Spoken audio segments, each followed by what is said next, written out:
Bonjour et bienvenue dans ce premier épisode de Laissez parler les saisonniers. Aujourd'hui, je vous propose de découvrir Paul qui nous raconte ses saisons et son métier. Salut Paul! Salut, c'est la première interview. Moi je m'appelle Paul, je viens de Bretagne, j'ai 22 ans et je vais vous parler un petit peu de mes expériences en saison. J'espère que vous allez kiffer l'épisode et que vous allez tous les regarder. Partagez les gars, c'est trop bien. C'est quoi ton métier? Ah oui, je suis boulanger. Pourquoi pas carrément partir de chez moi, de Bretagne du coup, et de vivre, genre de bouger, de rencontrer des gens, nouveau travail, nouvelles méthodes de travail et tout. Donc voilà. Et avant de partir en saison, c'était quoi pour toi l'image d'une saison? L'image d'une saison, en vrai, je pense que je me suis jamais posé la question avant. Genre, pour moi, c'est tout au feeling, comme ça, et on voit comment ça se passe. Mais pour moi, c'était beaucoup de travail surtout. Mais en fait, il y a du kiff. Mais du coup, tu savais pas du tout à quoi t'attendre. La première fois que t'es parti, tu t'es dit vas-y, je pars. Je sais qu'il va y avoir beaucoup de travail, mais tu savais pas forcément qu'il allait y avoir du kiff derrière. Ah, pas du tout, surtout même, je suis parti avec ma voiture, toutes mes affaires. Je savais pas comment ça se passait pour le logement. Est-ce que je payais un logement? Est-ce que même des avantages au niveau de la bouffe, au niveau du ski du coup pour l'hiver, les rencontres, est-ce que les gens ça va bien se faire, sociable et tout, non je savais pas trop, mais trop facile. T'en es plus à ta première saison, donc maintenant ces questions, t'en es où? T'as répondu quoi à tout ça? J'en ai répondu que c'est trop bien, niveau social surtout, moi j'étais un peu timide avant, c'était compliqué un peu d'aller vers les gens. Du coup maintenant je suis grave à l'aise. Maintenant on va dire que je sais un peu me méfier des propositions on va dire sur Indeed et tout, des patrons qui sont très forts pour tapater des fois et au final t'arrives c'est pas du tout ce à quoi tu t'attendais et tout. Donc maintenant on va dire que je suis plus préventif. Je sais pas si on peut dire ça comme ça. T'as des exemples à nous donner justement de qu'est-ce qui fait que ça te met la puce à l'oreille que c'est pas un bon patron? Oui. Par exemple la Corse. J'ai beaucoup travaillé sans rentrer dans les détails. J'ai pas beaucoup été payé sans rentrer dans les détails. Du style, en fait, quand tu vois une proposition de contrat au forfait, donc un salaire qui est net, et toujours le même tous les mois, peu importe les heures que tu fais, faut pas y aller. Faut vraiment pas y aller. Là, c'est la deuxième fois justement cette saison. J'ai commencé dans une entreprise où c'était pareil, le même style de contrat. Et je me suis dit, tiens, je vais retenter quand même, on sait jamais. Et pas du tout. Je me suis fait Et non, vraiment, je me suis fait avoir de ouf. Et en vrai, quand tu vois forfait, c'est mort. Faut pas y aller. Parce que là, du coup, t'as fait quoi? T'as fait combien de saisons d'hiver et combien de saisons d'été? Là, c'est ma 3e saison d'hiver, j'ai fait une saison d'été. Là, cet hiver, j'ai proposé un bon salaire et tout, sauf qu'en fait, je passais ma vie dans le labo de boulangerie, justement. Et au final, tu profites pas à côté, tu vois pas de... Enfin, pour moi, c'est pas ça une saison. Pour moi, il faut faire le juste milieu entre le travail et rencontrer des gens, les potes. Et aussi la nature, ce qu'il y a à proposer dans l'endroit où tu es, quoi. Parce que toi, en gros, t'as un vrai métier, c'est-à-dire que t'es pas parti en saison sans vraiment savoir ce que tu voulais faire, en prenant un peu de tous les postes. T'as un métier de base que tu voulais trouver en saison. C'est quoi ton métier? Ouais, moi je suis boulanger, donc boulanger, je fais un peu de traiteur de pâtisserie aussi et de la viennoiserie. Mais oui, j'ai un vrai métier, donc ça c'est l'avantage que j'ai. Mais tu peux trouver un taf sans avoir beaucoup d'expérience ou même pas du tout. Et c'est ça aussi l'avantage des saisons, c'est que tu peux trouver n'importe où, même dans d'autres pays et kiffer, et apprendre un nouveau métier sur le tas pendant 4, 5 mois, 6 mois, 1 an. Donc ça c'est cool, mais ouais, moi j'ai un vrai métier. C'est pour ça aussi niveau expérience c'est cool, ça peut faire peur sur le CV peut-être de voir que j'ai changé en 3 ans 4 fois d'entreprise, mais c'est parce que c'est des saisons. Je suis allé à terme de mon contrat, donc voilà. Mais justement, c'est un peu original parce que souvent on se dit que saisonnier, ça rime avec précarité, ça rime avec on sait pas trop quoi faire, donc on fait une saison un peu pour s'occuper. Toi, tu as un métier que tu as appris. Qu'est-ce qui fait que, tu vois, comparé à des gens qui vont se lancer dans un CDI, rester dans une entreprise, enfin potentiellement évoluer, toi, qu'est-ce que t'aimes, qu'est-ce que tu recherches en faisant ton métier dont tu es passionné à faire en saison? Il y a plusieurs trucs. C'est déjà le savoir-faire. Parce qu'en changeant de région, tu changes de spécialité, tu apprends des nouveaux trucs dans mon métier. Hein. Donc ça déjà c'est trop cool parce que imagine un jour je veux me poser, j'ai appris plein de trucs de plein de variétés différentes. Ça c'est grave un avantage. Il y a l'aspect financier. Alors oui, les banquiers disent qu'on peut pas acheter si on n'a pas de CDI, mais en vrai les calculs ils sont pas très compliqués.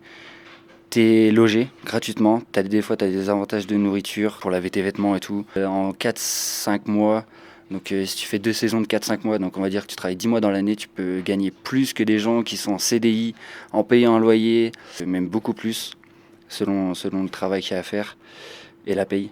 Donc pour moi, en vrai, le calcul, il est trop vite fait. Et puis même, tu voyages, genre... Enfin, en vrai, il n'y a pas photo. Toi, par exemple, là, il y a un jeune qui vient de finir un CAP de boulanger qui écoute. Tu lui conseilles de partir en saison pour faire ses armes, pour faire une première expérience? Ça dépend. Par contre, je conseillerais plus à un mec qui est perdu dans sa vie. Et ça, franchement, j'en ai déjà parlé avec plusieurs gens que j'ai rencontrés. Genre, si t'es perdu dans ta vie et tout, tu sors de lycée en mode, moi j'ai pas trop kiffé, mais j'ai eu mon bac ou je sais pas quoi. Genre, partez en saison, les gars, c'est le meilleur truc. Tu vas rencontrer du monde, tu vas apprendre des nouveaux métiers ou pas, faire ce que tu as fait et vraiment te rendre compte de ce que ça fait de voyager, de gagner de l'argent et d'être logé, quoi. Ça dépend de tes projets perso, mais pour moi, le voyage, déjà, ça apprend de base, mais en plus, en travaillant et en ayant des avantages financiers, je reviens là-dessus, tu peux profiter plus à côté avec l'argent que tu te fais en saison ou mettre de côté selon tes projets encore. Pour moi, il n'y a pas photo. Les saisons, c'est genre la meilleure décision de ma vie pour l'instant. Parce que toi, tu parles de voyager, mais genre, tu viens d'où? Et là, t'es où? T'as voyagé où? Ouais, voyager, en vrai, je reste encore en France. Mais moi, je viens de Bretagne, dans le 56, à côté de Vannes. J'ai fait 2 saisons à Flaine, au Grand Massif, donc en Haute-Savoie, 2 saisons d'affilée d'hiver. Et une saison en Corse, à côté de Calvi et la Châtigne, jusque mai. Donc je suis à côté de l'Italie, par exemple. Bah, vu que je suis à côté de l'Italie, fin de saison avec mes potes, on va partir en Italie pendant une semaine, avec l'argent qu'on aura fait en saison. Donc ça, c'est trop bien. Après, je pense aller à l'étranger un peu. Et je reprends ce que tu as dit avant. Tu as parlé de, si tu conseillais à quelqu'un de faire une saison, tu as parlé de quelqu'un qui est perdu. On associe souvent la saison à des gens un peu perdus ou qui savent pas trop ce qu'ils veulent. Est-ce que pour toi, c'est forcément ça? Ou tu peux savoir ce que tu veux et venir en saison? Pour moi, déjà, prendre la décision de partir en saison, ça peut être réfléchi sur un coup de tête, mais c'est que tu sais, genre, pourquoi tu pars.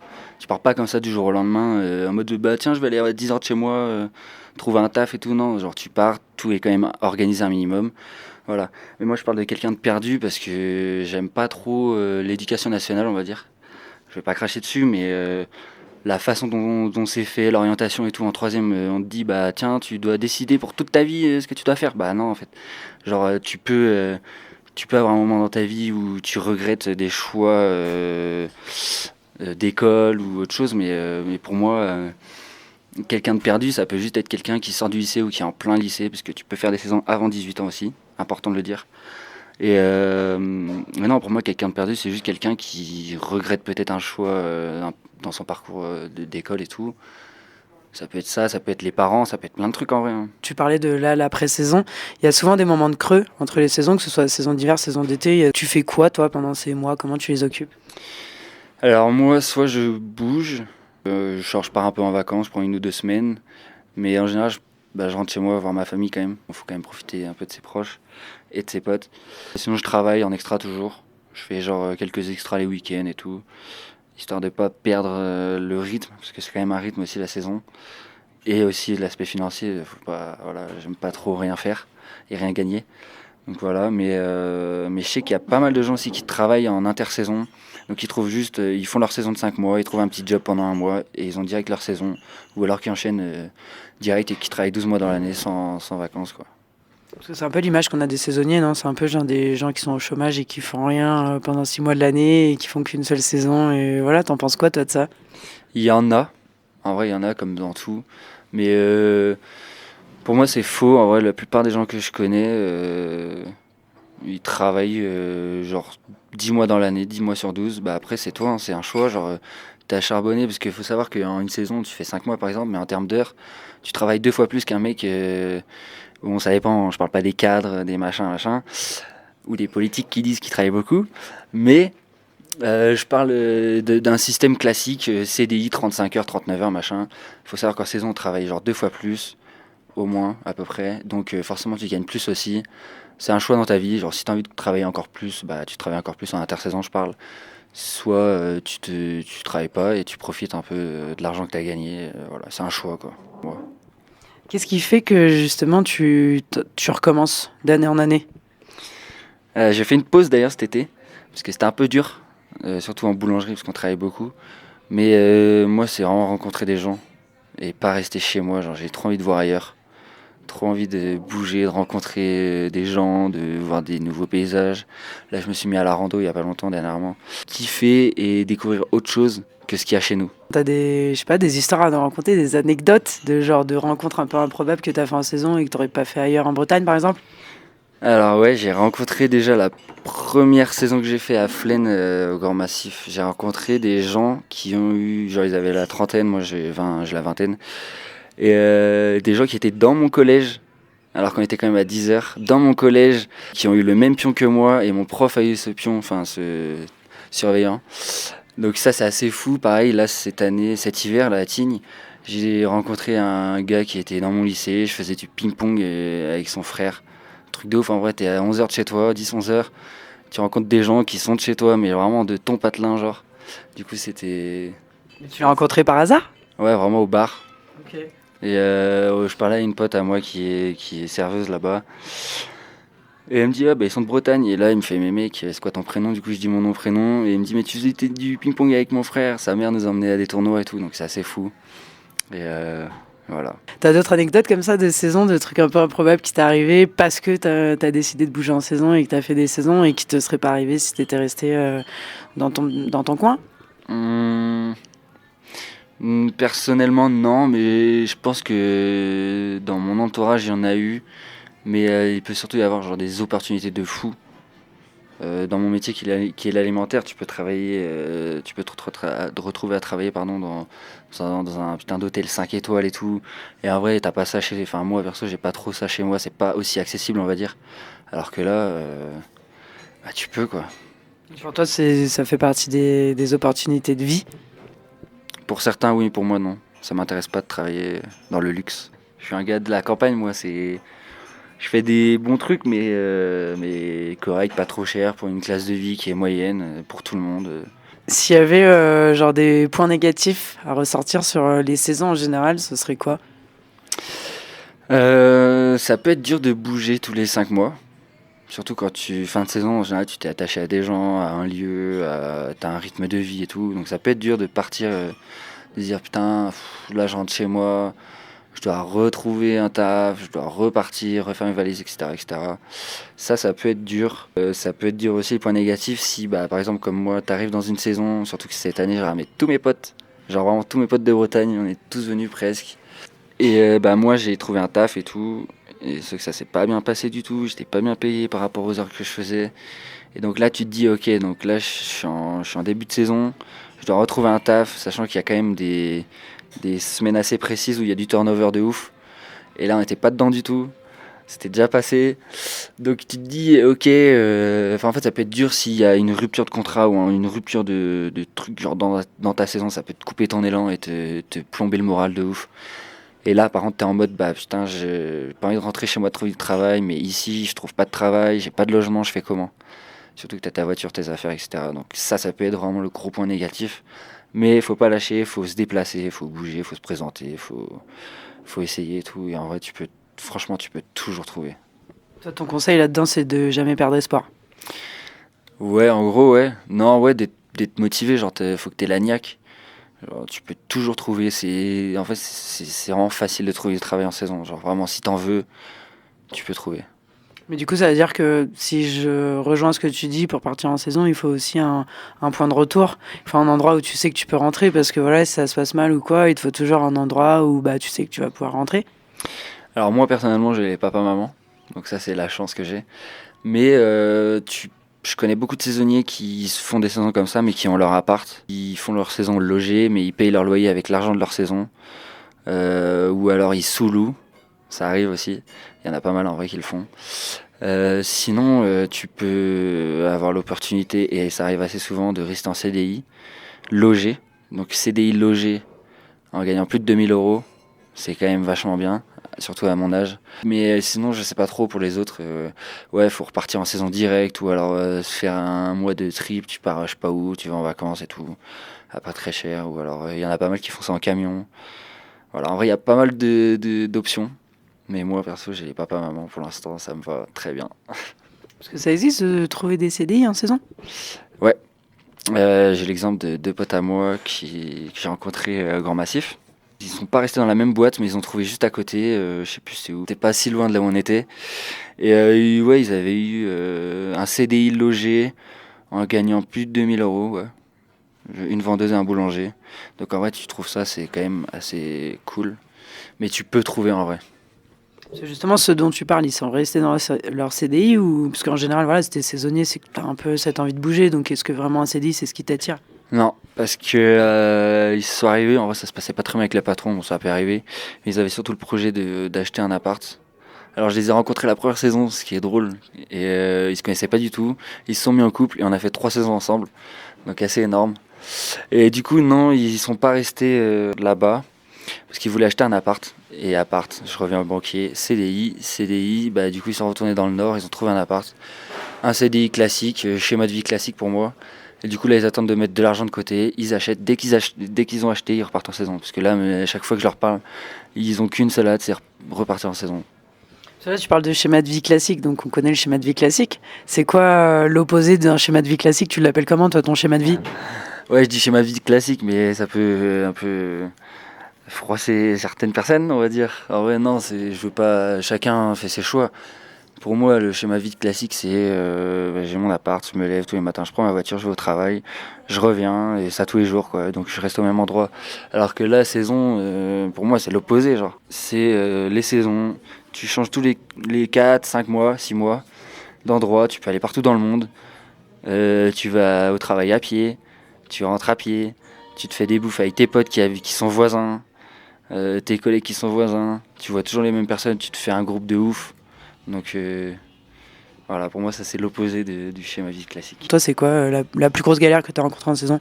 La plus grosse galère que j'ai pu avoir, le logement qui puait sa mère. Genre littéralement. Désolé hein, mais là franchement le logement, quand t'as de la flotte qui rentre et tout, t'es là, tu dois te démener avec ton patron pour qu'il te trouve un autre logement. Parce que tu dis clairement que tu vas pas rester là pendant 6 mois, c'est pas vivable. Donc en vrai moi je dirais le logement. C'est le plus C'est le plus important parce que bah, pour le confort et tout, pour être en forme au travail, même pour inviter des potes et tout, ça peut être cool. Mais c'est un logement de merde, pour moi c'est critère 1. Et t'as eu gain de cause justement cette année-là? Ouais, j'ai changé de logement, ouais. C'est quoi la plus mauvaise idée que t'aies eue en tant que saisonnier? Genre vraiment le truc, je sais pas, genre une situation gênante, un truc que t'as fait ou fallait pas le faire et tu savais pas et tu l'as fait. Je sais pas trop. Je dirais peut-être avec les meufs, hein. Tu sais, des fois tu t'as un petit coup dans le nez en trop et il se passe ce qui se passe et le lendemain tu te dis ah ouais, voilà. Ah ouais, c'était pas celle que je voulais ramener? Ah, peut-être. En saison, tu sais, tu rencontres tellement de monde et tout. Moi, perso, je sors très souvent. J'aime faire la fête. Du coup, bah, des fois, tu peux faire des heures de parcours, quoi. Est-ce que c'est pas ça aussi un peu le piège en saison, c'est de se faire avoir par la fête? Si, niveau thune, tu peux vite dépenser énormément d'argent. Moi, ça m'est arrivé première saison, ouais. J'ai dépensé énormément d'argent, mais vraiment beaucoup, beaucoup d'argent dans l'alcool. J'ai même plus le chiffre en tête, mais vraiment, genre, trop. Ok. J'ai mis un petit peu de côté parce que je gagnais beaucoup, mais vraiment beaucoup trop d'argent. Et voilà, donc Qu'est-ce qui a fait que tu t'es raisonné? bah, la saison d'après, c'est fin de saison, tu fais les calculs, tu fais un petit bilan du compte en banque, tu te dis ah ouais, ça c'est parti là-dedans. Bah t'as le seum très vite. Et tu te dis que tu travailles pour faire la fête, quoi. Donc faut trouver un juste milieu entre faire la fête et profiter à côté, parce qu'il y a le ski aussi, il y a les restos, les machins. Donc faut trouver un juste milieu. Et en vrai, à la fin de saison, tu sais, tu te dis, bah, j'ai bien travaillé, j'ai gagné beaucoup, mais t'as le seum quand tu vois ton compte en banque et que tu te dis, bah putain, j'ai foutu toute cette thune dans la tease et ça fait chier, quoi. Ce serait quoi le conseil aujourd'hui, là, pour ta saison de cette année? T'arrives à faire l'équilibre entre les deux? Comment tu fais et c'est quoi ton conseil? Entre chaque taf, déjà, par contre, tu peux avoir un salaire différent, donc ton niveau de vie, forcément, il change, c'est compliqué à gérer. Ça peut être compliqué à gérer. Mais moi, je dis, avant de partir en saison, tu fais un calcul vite fait de ce que tu gagnes en salaire minimum, et tu fais un virement tous les mois, constant, de telle somme, bah, comme en CDI finalement, mais tes virements peuvent être plus gros vu que tu es en saison, donc, et que tu es logé. Pour moi, la base, c'est ça, faire un virement permanent tous les mois de telle somme. Après, au premier mois, tu fais un calcul à peu près de combien tu penses mettre en bouffe et tout, parce que en vrai, la bouffe, ça coûte plus cher par contre en saison, ça faut le dire. c'est important, surtout à la montagne. Mais après, t'as pas de trajet à côté, tu n'utilises jamais ta voiture, t'as une navette gratuite, donc faut faire un calcul pour moi et un virement permanent. Et à la fin de saison, tu regardes ce que t'as de côté. Et au bout d'un moment, les gars, faut acheter. Hein. C'est bien l'argent sur le compte, mais ça dort. Parce que toi, c'est ton objectif justement dans la saison, c'est d'acheter plus vite que quelqu'un qui est dans un schéma de vie classique? Je pense qu'on peut acheter plus vite, mais c'est pas forcément mon objectif d'acheter plus vite. Pour moi, il n'y a pas de course. Juste, j'achèterai quand je le sentirai. Là, pour l'instant, pour moi, c'est trop la merde pour acheter. Pas en termes financiers de personnel, le schéma actuel, social, tout le bazar là, c'est trop le bordel. J'ai même pas envie de me prendre la tête avec ça. Pas acheter plus vite, mais je sais que j'achèterai. Je serai pas locataire toute ma vie, je serai pas employé toute ma vie. Je suis pas fait pour ça, c'est sûr. C'est dans mon tempérament. Donc. Et le quand, j'en sais rien. Pour toi, c'est quoi le truc à savoir hein, en tant que saisonnier je sais pas, un truc que tu as appris depuis que tu fais les saisons et que tu savais pas forcément avant? Niveau social, je dirais. Inviter ses collègues. Quand tu arrives dans une saison, moi, la première saison, j'ai fait tout seul. Hein, je connaissais personne, je suis parti tout seul. Quand tu arrives dans une boîte et que tu as des collègues, les inviter à boire un coup. Comme ça, là, tu rencontres du monde et là, tu te fais un groupe de potes. Parce qu'en vrai, tu as des gens qui partent en saison, mais ils savent pas trop comment faire, machin, c'est un peu dur. Sauf que tu vas pas attendre un mois avant de te faire de nouveaux potes. Genre, si tu vois pendant un mois, tu vois tout le temps les mêmes personnes, c'est relou. T'invites dès le début, tu sais, si tu sens qu'elle finit avec certaines personnes, tu les invites à boire un coup, machin. Et après, au bar, si vous êtes tous un peu abrutis comme moi, vous faites des potes. Voilà. Est-ce que tu as un client ou un collègue dont tu te souviens de ouf qui t'a marqué, qui a marqué tes saisons, ou enfin une de tes saisons et pourquoi? Ouais, je pense à Clément, le Normand justement. J'ai pris l'exemple juste avant, c'est Clément et un autre gars, Enzo. Bon, on se voit plus trop, on est plus trop potes, mais Clément par contre, on est encore potes. C'est eux qui ont eu leur CDI d'ailleurs, logé et tout. Ouais, lui, il était encore plus abruti que moi. Donc on s'est très vite entendu, on s'est fait très vite des potes, on s'est tapé trop des barres, mais vraiment. Mais par contre, on a dépensé beaucoup d'argent dans l'alcool, donc la saison d'après, on s'est un peu calmé. Si justement t'avais un slogan, une phrase pour convaincre quelqu'un qui t'écoute de se lancer en saison, de devenir saisonnier, ce serait quoi? Waouh! Non, venez, vous allez kiffer. C'est que du kiff. Les sorties ski. Tu vois, moi je suis breton, donc j'ai pas ça. Les sorties ski, les sorties luge. Des fois à 22h, tu tapes une déterre, tu vas faire de la luge avec tes potes. Enfin, ouais, il y a que ici que tu peux faire ça. Est-ce que pour toi, les rencontres que tu fais en saison sont des rencontres éphémères et uniquement pendant la saison, ou c'est des gens que tu arrives à garder près de toi toute ta vie? Pas toutes. Pour moi, il faut faire le tri dans les rencontres que tu fais. Les gens qui te correspondent et d'autres non. Il y a des gens que tu peux rencontrer et tout, et qui fait tes soirées et tout pendant un moment éphémère, justement 5 mois. Mais il y a des gens où tu sens que ça accroche plus. Et par exemple Clément et Emeline, voilà, j'ai fait 3 saisons avec eux. Je sais que là dans 2 ans, dans 1 an et demi après les saisons, je referai avec eux. Je pense à mon pote de Corse, la Flo, trop un bon gars, on s'est revus plusieurs fois. Il est de Normandie, mais on a fait mi-route, mi-chemin et tout, on s'est revus plusieurs fois. Moi je sais que ça c'est trop un gars de ouf. On n'a pas du tout le même âge, hein, mais il a 35 je crois, 34.